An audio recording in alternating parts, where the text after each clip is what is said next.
Notice Jesus did it all by himself. Who was washing the feet of those disciples? Jesus, all by himself. And he insisted on it being that way. And he told Simon Peter, if I don't wash your feet, you have no part with me. And notice it says, by himself he purged our sins. I'm sorry to have to put, I can't even read what I've written here in my own Bible here unless I put these on. In the dictionary, in Webster's dictionary, I looked up the word purge just for your benefits, for mine too. Here's what the word purge means. To free from impurities. Now, if it says he by himself purged our sins, do you know what that means? He has freed us from impurities. That's how he looks at us.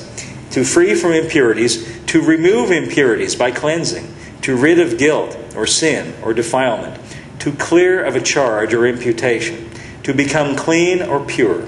See, it was necessary for us to become clean or pure, but listen, if it's left to us, no matter what we might do, there's nothing that we can do to make ourselves completely clean and pure. We might be able to do a few little things, but I'll tell you something. Jesus knows how to do a job that we can't do.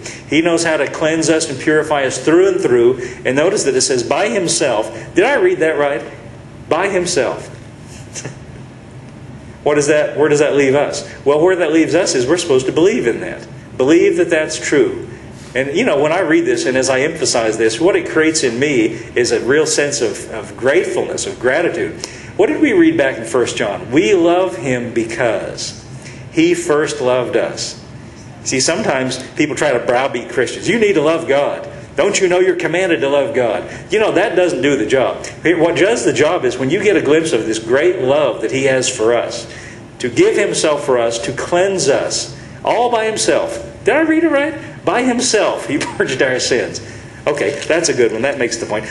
Go back to Ephesians now just for a moment. Ephesians chapter 5. And here Paul is talking, in his last part of his epistles, he addresses different kinds of human situations, and he talks about how to live the Christian life in the light of the grace of God. And he's talking in verse 23,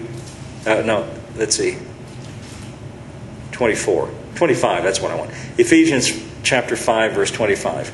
He's speaking to husbands and wives, and I want to just jump in here because he's speaking to husbands, but he makes a good point about Christ. He says some important things about Jesus, likening husbands loving their wives to Jesus loving the church. So I'm not going to speak to husbands today, but I'm going to talk about Jesus. Verse 25, husbands, love your wives, even as Christ also loved the church. Who's the church? Well, it's not the building, it's the people in the building. It's us. You could say that's me he's talking about, you see. Husbands, love your wife even as Christ loved me. How did he love me? We've been reading about that this morning, by the way. How he manifested and showed his love for us by being the propitiation for our sins.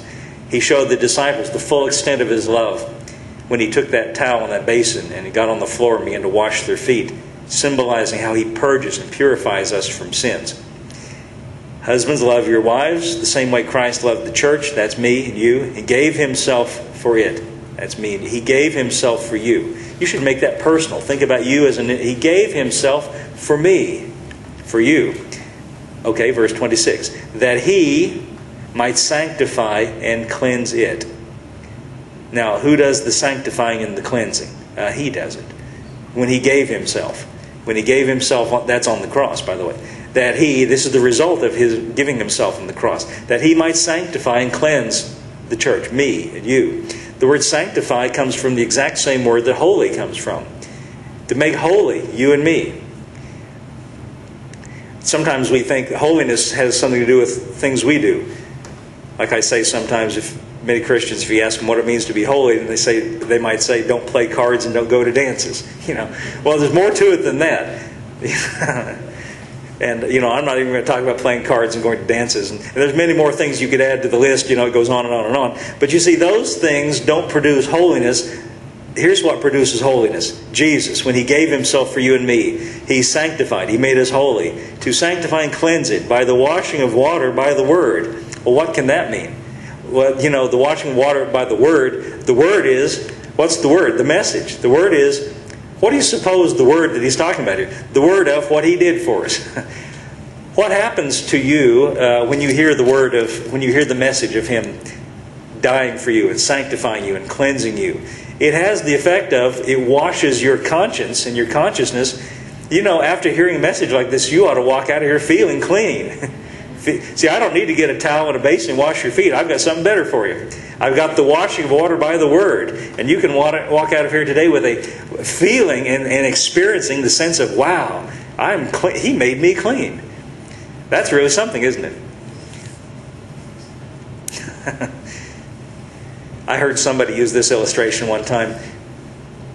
Who's more careful about the way they live? A person who's got a brand new suit of clothes on and knows he's got a brand new white suit of clothes on, or a person who's got a greasy set of clothes and he's been working all day? A person who's got a greasy set of clothes, he doesn't care if he steps in the mud puddle. But a person who's got a white suit of clothes with white patent leather shoes, and I guess they don't wear those anymore, but white, all dressed in white, if you see yourself that way, you're going to be careful not to step in a mud hole, because see, He's cleansed. That's why I'm saying this to you. He's cleansed us and made us this way. We should see ourselves as the beneficiaries of this. That He might sanctify and cleanse it by the washing of water by the Word. That He might present it. Remember, the church is what it is. That's you and me as part of the church. He might present it to Himself. Who's doing all the action in this? He is. He might present it to Himself, a glorious church, not having spot or wrinkle or any such thing, that it should be holy and without blemish. I've heard so many preachers quote this and get mad, say, you people need to get clean. You need, He wants a church that's clean and without spot or wrinkle. That's not what it says here. It says He's got a church that's clean without spot or wrinkle, because He cleansed it by giving Himself. The problem is, and I'm not saying this in a joking way, I really do mean this. The problem is, this has not been preached this way, and people don't see themselves as clean. People don't see themselves as being the beneficiary of this. And when you don't see yourself that way, you're trying to do what He's already done for you. Okay. That He might present it to Himself, a glorious church, not having spot or wrinkle or any such thing. That it should be holy and without blemish. What happened to all the spots, the wrinkles, or the any such thing? Well, Jesus took those on the cross. That was when He was wounded for our transgression. That was why John made such an emphasis of the fact that God sent Jesus to be the propitiation for our sins. He had to do that to have this effect on us.